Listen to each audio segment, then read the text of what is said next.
En 12 années, TVL s'est imposée comme un rempart face à la pensée unique. Elle a créé une formidable dynamique, celle de la presse alternative dont le succès est patent. Fidèle à sa mission, TVL défend l'esprit français, la civilisation européenne et nos valeurs essentielles, la famille, les libertés, l'identité et la souveraineté. Nous offrons une information libre, affranchie des dictates et nous anticipons les grands bouleversements du monde. TVL dit la vérité, sans concession. Mais pour que cette œuvre demeure, il faut garantir la pérennité de l'édifice. Alors, nous faisons appel à votre soutien par le biais d'un legs afin que TVL poursuive sa mission pour les générations futures. J'ai rédigé mon testament en faveur du fonds de dotation Média Liberté en précisant que mes biens sont destinés à TV Liberté. Vous voyez ce studio ? Il existe grâce à un legs, celui de Florence Drillon. De nouvelles émissions y sont tournées et cela permet à de jeunes journalistes de travailler et de poursuivre ce combat. Au service de TV Liberté, le fonds de dotation Média Liberté vous donne la possibilité de laisser votre empreinte. Par votre legs, vous investissez dans l'avenir en offrant à TVL les moyens de remplacer les médias du système qui minent notre concorde nationale. Avec vous, TVL pourra imposer sa mission de réinformation. Organiser sa succession est un acte de prévoyance et de responsabilité. Il garantit la protection de ce que l'on aime et le respect de ses dernières volontés. Vous pouvez faire confiance au fonds de dotation Média Liberté qui veille à ce que votre engagement soit pleinement réalisé.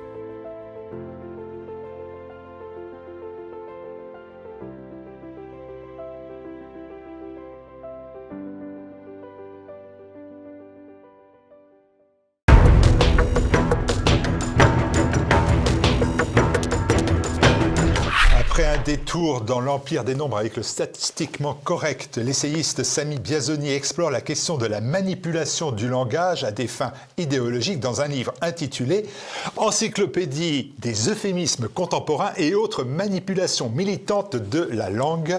Bonjour Sami Biazoni. Bonjour. Alors je rappelle que vous êtes docteur en philosophie de l'École normale supérieure, conférencier et professeur chargé de cours à l'ESSEC. Et dans ce nouvel ouvrage, vous explorez les conséquences des exigences militantes sur l'emploi des mots. Pourquoi avoir réuni une quarantaine d'universitaires ou d'intellectuels pour analyser les euphémismes contemporains? Quelle est en fait l'ambition de ces encyclopédies qui est une encyclopédie collective finalement? Absolument, c'est un ouvrage collectif. En fait, deux raisons à cela. D'une part, j'ai un amour immodéré pour la langue française, mais je ne suis ni professeur de littérature ni linguiste, donc j'avais besoin de m'entourer aussi d'experts parfois. J'ai beaucoup pratiqué la langue en tant que philosophe, mais c'est pas tout à fait la même chose. Et puis, d'autre part, il me semblait que la langue était un matériau suffisamment large pour épouser des domaines très très vastes de la connaissance humaine. Donc, pour bien comprendre ce qui se joue autour de la langue, il faut pouvoir en traiter de l'histoire, en traiter de la morphosyntaxe, en traiter de la sociologie, en traiter de la philosophie. C'est pourquoi j'ai demandé à toutes ces expertises de se réunir autour de moi pour traiter ce sujet. On révoquera le nom de certains de ces experts bien connus aussi d'ailleurs sur TV Liberté. Vous posez comme postulat qu'il doit exister une neutralité axiologique de la langue.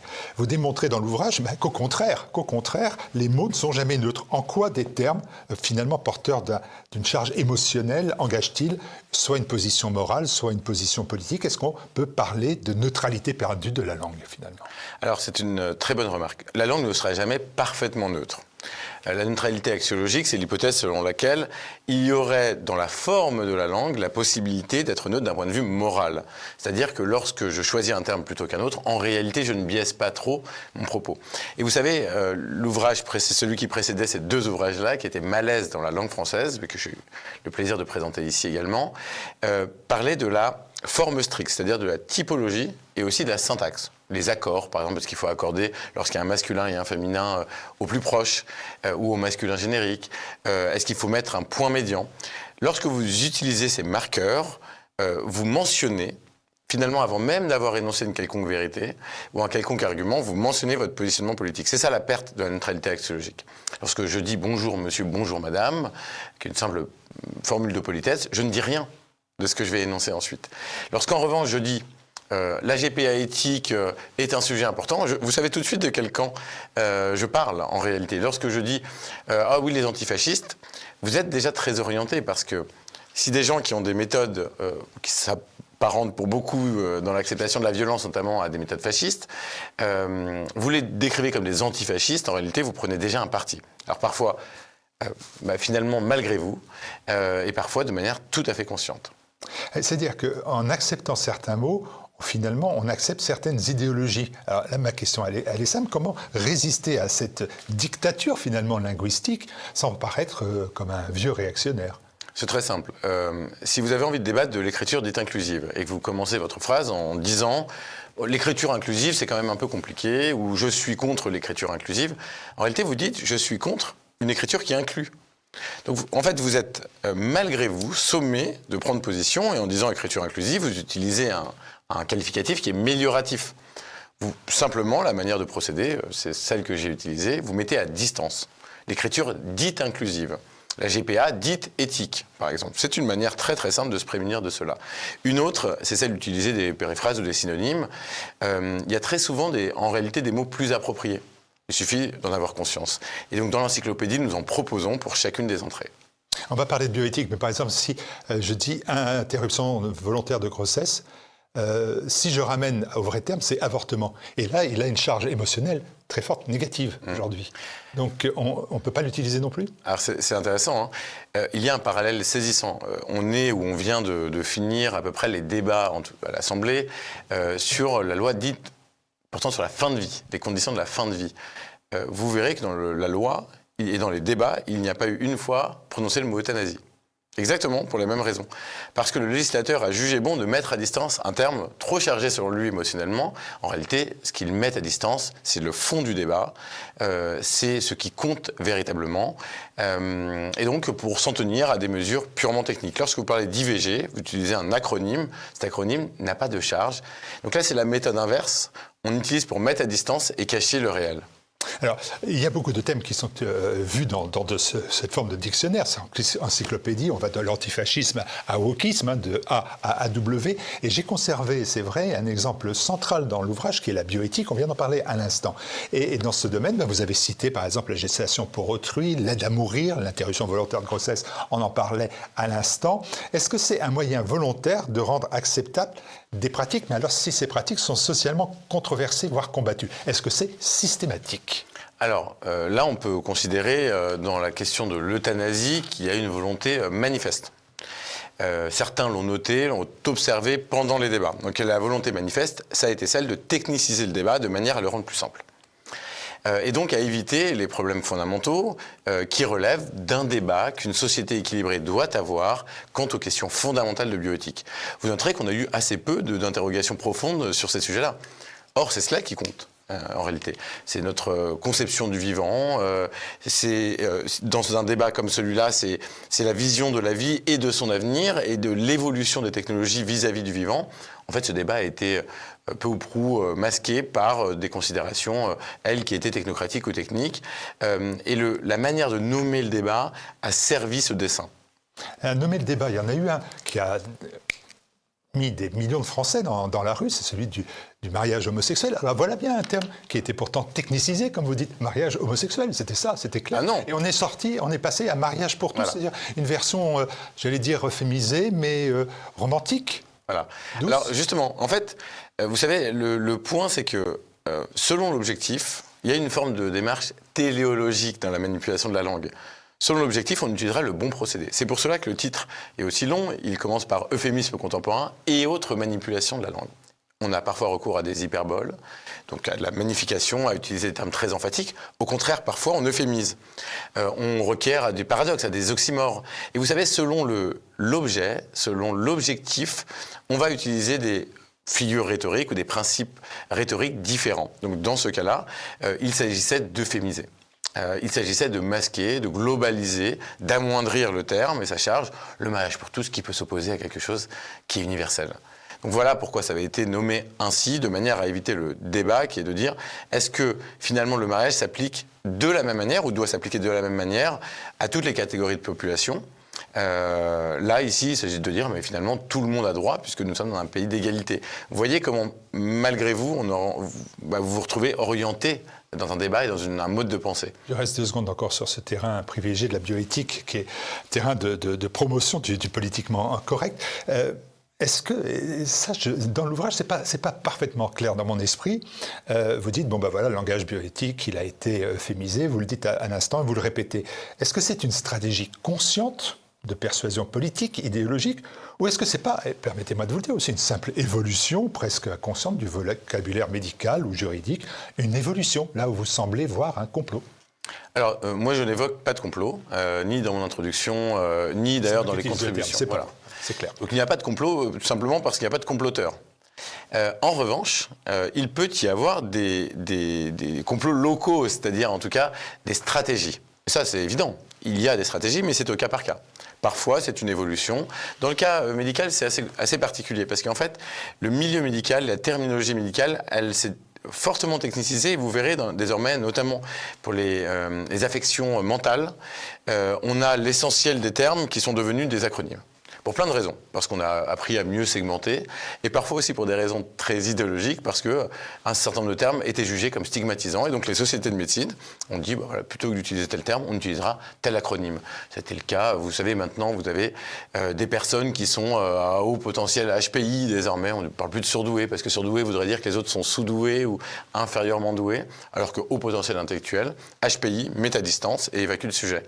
Et puis on a des termes beaucoup plus techniques, désormais, un peu partout. Donc, selon les domaines, d'ailleurs, ça n'opère pas, cette évolution, de la même manière dans le domaine psychiatrique, dans le domaine de la chirurgie, dans le domaine de la pharmacopée.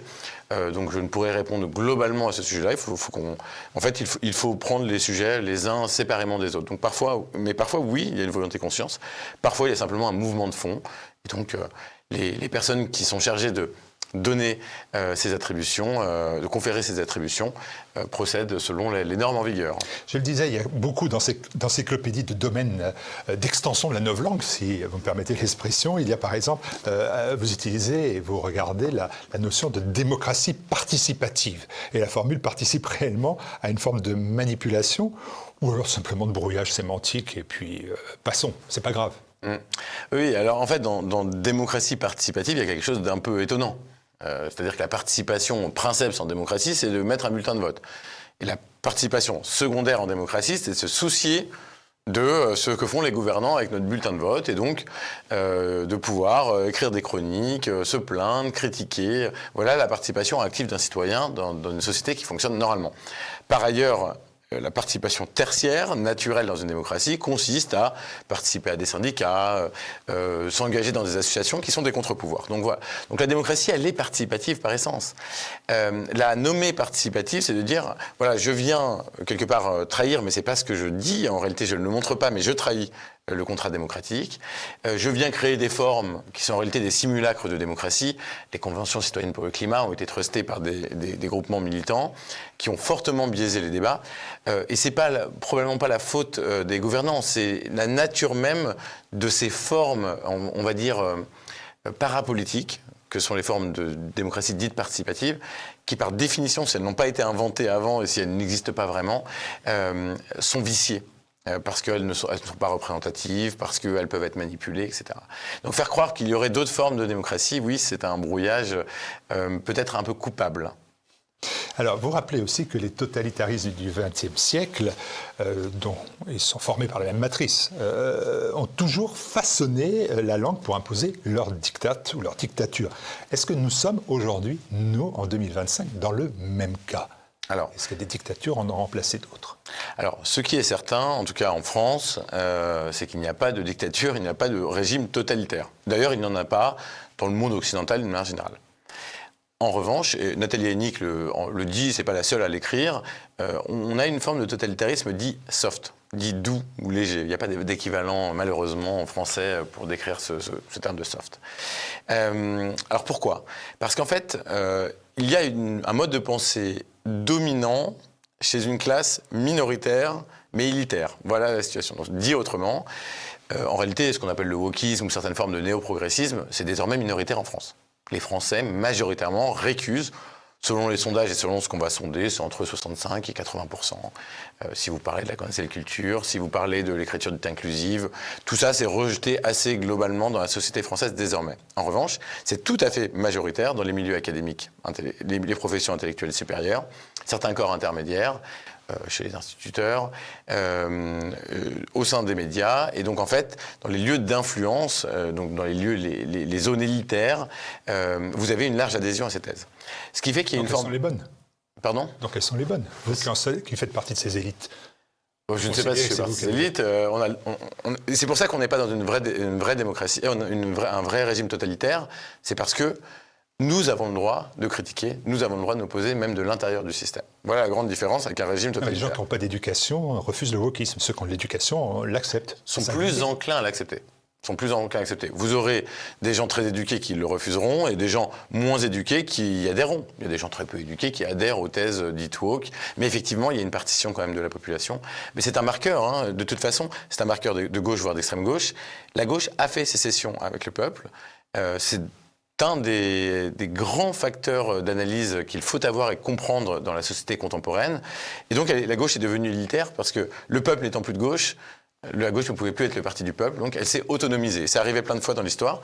En s'autonomisant, elle a construit un langage, un sabir propre. C'est l'ensemble des termes que vous voyez ici. Simplement, lorsque vous avez le contrôle des médias, vous diffusez ces termes et à grande distance, à grande échelle. Donc un totalitarisme du XXe siècle qui crée la terreur, un totalitarisme soft du XXIe siècle qui s'appuie finalement sur un conformisme social, c'est ça ? Exactement. La police de la pensée qui remplace la police tout court. Le modèle, c'est celui de la norme sociale implicite. Personne viendra chez vous le matin, vous cherchez à 6h du matin parce que vous avez employé un mot. En revanche, subtilement, on vous désinvitera. C'était Michel Onfray qui se plaignait, je crois, en radio la semaine dernière de ne pas avoir été invité depuis 10 ans sur France Culture. Bon, c'est quand même... qu'on l'aime ou qu'on l'aime pas, qu'on approuve ou qu'on désapprouve. Ce qu'il dit, c'est un des penseurs majeurs et les plus lus en France. Et ça, c'est un marqueur. Il n'a plus le vocabulaire adapté, il n'a plus les positions adaptées, et donc le service public décide de le mettre à distance. Si par exemple j'utilise le terme avortement, vous pensez que je ne peux pas rentrer dans toute une série, on va dire l'audiovisuel public en ce moment, parce que c'est lui qui est visé, mais que ce terme-là vous exclut ? Il y a certains... Alors, le terme avortement en lui-même, cela dépend véritablement de votre propos, et d'ailleurs d'où vous parlez.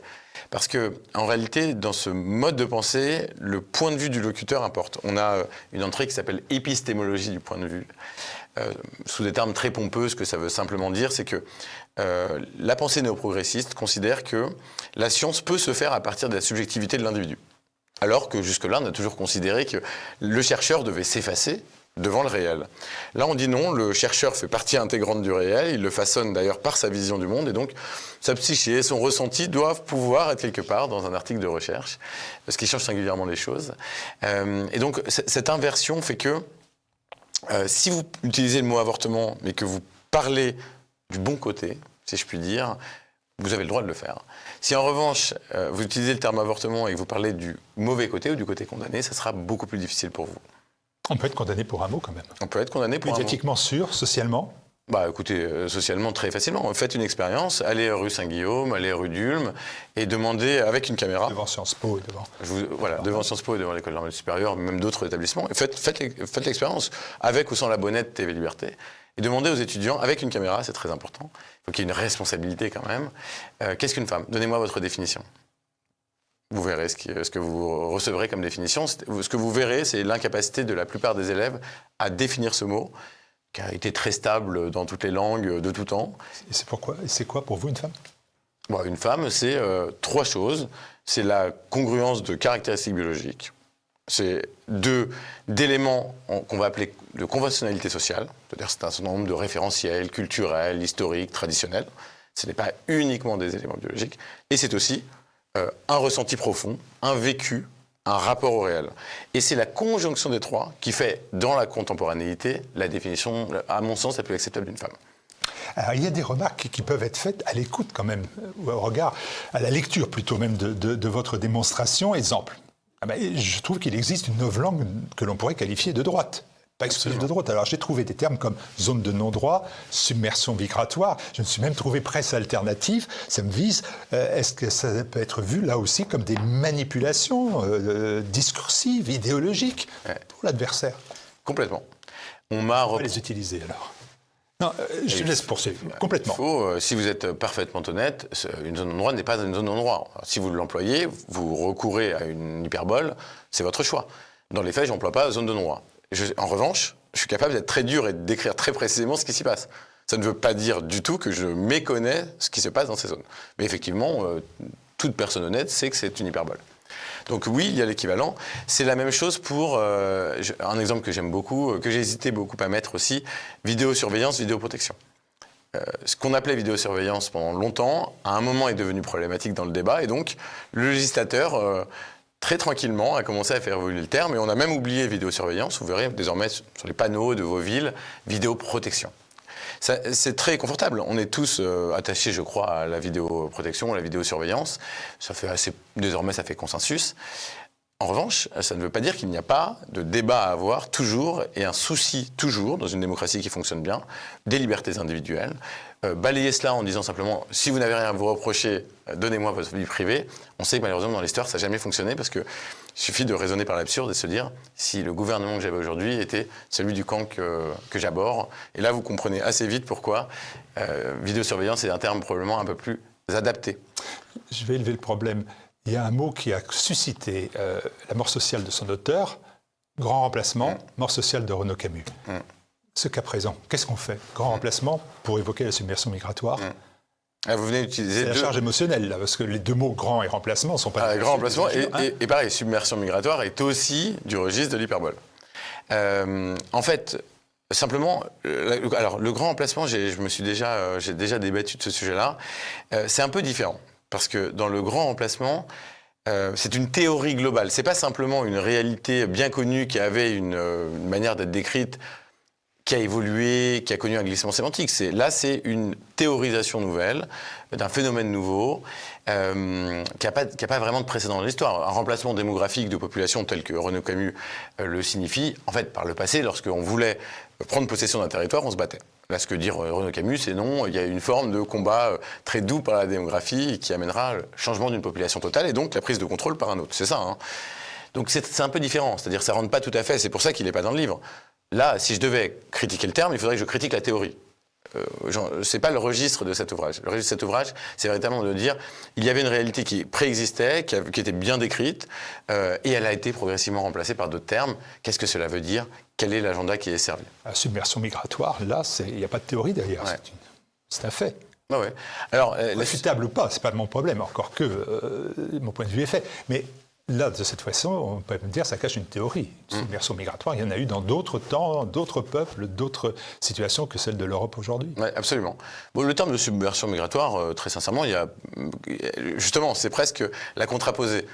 Est-ce qu'il y avait un meilleur terme pour le dire avant? Non, non. En fait, en réalité, donc il y a une novlangue de droite qui s'impose quand même. Là, est-ce que c'est... Alors, le fait de créer des néologismes ne dit pas avoir une novlangue. La novlangue, c'est de biaiser la pensée. Si vous dites « je considère qu'au-delà de 400 000 personnes qui entrent sur un territoire, que je ne sais pas intégrer, c'est une submersion », vous parlez français. Donc c'est un peu différent.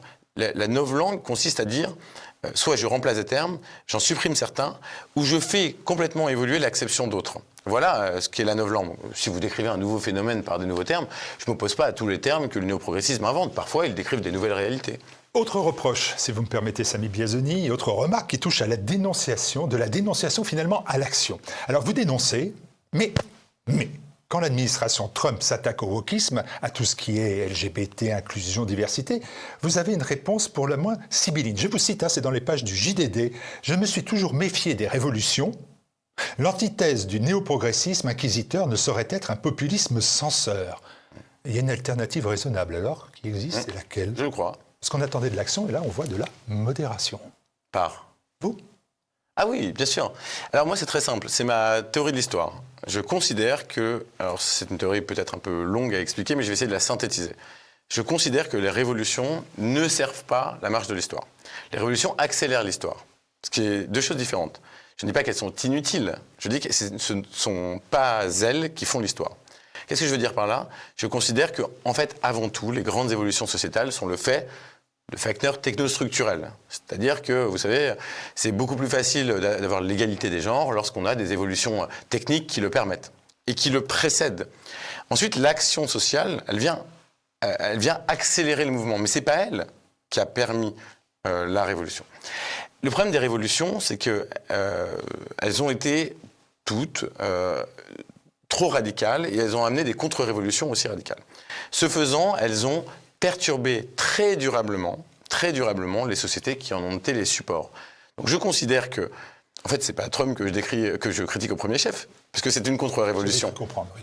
Ah non, mais je dis, relisez le passage. Je suis toujours méfié des révolutions. L'antithèse du néoprogressisme inquisiteur Voilà, c'est tout. ne saurait être un populisme censeur. Je me suis toujours méfié. Populisme censeur, j'ai senti comme ça que c'était Trump. Ah ben c'était Trump, bien sûr. Trump, donc je m'en méfie. Ah ben, exactement. Alors Trump, du point de vue de la langue, a fait, et je vais vous expliquer pourquoi je m'en méfie. Ce que Trump a fait, il est en train de condamner des termes. Vous savez, on est en démocratie, et les États-Unis sont en démocratie également. Vous ne pouvez pas dire le néoprogressisme nous oblige, nous contraint à utiliser certains termes plutôt que d'autres, et lorsque vous êtes au pouvoir, dire bon finalement voici la liste des termes qui vous vaudront bannissement politique. Ça ne fonctionne pas. Bien évidemment, je fais la différence entre action et réaction. La réaction, vous savez, c'est l'histoire du conservatisme. L'histoire du conservatisme est ancrée dans la contre-révolution. C'est ainsi que le conservatisme est fait. En tout cas, le conservatisme dans sa forme moderne, si je puis dire. Donc, je fais bien la partition entre les deux. Mais c'est pour ça que je me bats prioritairement sur ce terrain-là, sur le terrain de la révolution. Je veux empêcher la révolution dure d'advenir, pour éviter les dérives de la contre-révolution, parce qu'elle est obligée d'être excessive. Vous voyez ce que je veux dire ? Et quand elle est excessive, elle laisse des traces. Et notamment, l'une des traces qu'elle laisse, c'est que parfois elle appelle la contre-révolution, c'est-à-dire le retour du propos révolutionnaire par excès. Et je ne souhaite ni l'un ni l'autre. Je souhaite que, par une approche plus mesurée, plus méthodique, plus didactique, plus humaniste, peut-être un peu plus lente et moins efficace, j'en conviens, nous évitions ces soubresauts de l'histoire. Vous dites que le sens commun cesse d'être partagé, mais alors, clairement, et pour être encore plus synthétique, qu'est-ce qu'on dit aux jeunes générations qu'on veut former à la résistance ? Alors, il faut déjà... Prenez le temps, c'est ce que vous venez de me dire. Il faudra du temps. Ah non, les jeunes générations, elles n'ont pas le temps. Oui, mais si elles viennent... Le cannabis sera récréatif plus vite que la riposte à ce terme. Mais vous savez, ça peut aller très vite. On peut aller très vite et de manière concertée et intelligente et avec résolution. Résolution ne veut pas dire révolution. C'est deux choses très différentes. Ce que je peux dire à la jeunesse, c'est engagez-vous plus massivement. Si vous avez 15 millions de personnes qui s'engagent pacifiquement, c'est plus important que 100 000 révolutionnaires. Et ça fait beaucoup moins mal. Donc voilà ce que je dis. Il y a des manières de le faire. La manière, c'est de s'informer, c'est de prendre le temps, c'est de contre-argumenter, c'est d'assumer ses convictions, d'aimer la France, d'aimer nos traditions, d'aimer le contrat humaniste qui est celui de notre tradition française. Je pense qu'il y a des manières de résister qui permettent, sur le long terme, de gagner quelle bataille ? La bataille de fonder une société plus harmonieuse. Écoutez, pour nous, on essaiera de préserver cette langue commune au service de la vérité. C'est notre enjeu à nous. Et votre enjeu à vous, c'est de faire connaître cette encyclopédie des euphémismes contemporains et autres manipulations militantes de la langue. C'est aux éditions du CERF. C'est en vente sur le site de TVL. Vous allez dans la boutique de TVL sur tvl.fr. On peut peut-être parler des contributeurs. Vous pouvez peut-être nous en dire quelques mots, des personnalités qui vous ont aidé à concevoir cette encyclopédie ? Oui, alors... Comme il y en a 40, vous allez vous faire 30 et demi à peu près. Non, je vais être beaucoup plus mesuré que cela. Non, il y a quelques vieux compagnons, il y a quelques nouveaux compagnons. On a des gens comme Sylvie Pérez qui a déjà écrit sur le wokisme. En fait, je suis allé chercher finalement un peu les experts, ceux qui ont pris des positions intéressantes sur les sujets. Taguieff sur l'antiracisme était, selon moi, incontournable. J'ai demandé à Pierre Valentin, qui était plutôt de la jeune génération des essayistes, de travailler sur la fluidité de genre. Des gens comme M. Rigoulot, des gens comme M. Kunz, M. Rouvillois, par exemple, que vous connaissez aussi très bien. Donc voilà, un aréopage. Caroline Goldman sur l'éducation dite positive. Sujet très intéressant, comme s'il y avait une éducation négative. Quand on éduque, on aime. Quand on aime, on est positif, on vise, on œuvre bien. Et donc Caroline Goldman a un point de vue sur l'éducation et ce que doit être une éducation bien mesurée. Quand vous me disiez, mais qu'est-ce qu'on fait ? On éduque bien ses enfants déjà, on prépare la génération d'après, puis celle de maintenant, on la motive à mener des luttes justes et à tenir bon. Voilà ce qu'il faut faire, en employant le bon langage, en étant plus responsable. Retrouver la nuance et l'esprit critique, ça vous va ? Ça me va parfaitement. Et bien voilà, vous avez l'ouvrage pour faire cela. Merci à vous, Samy. Merci à vous.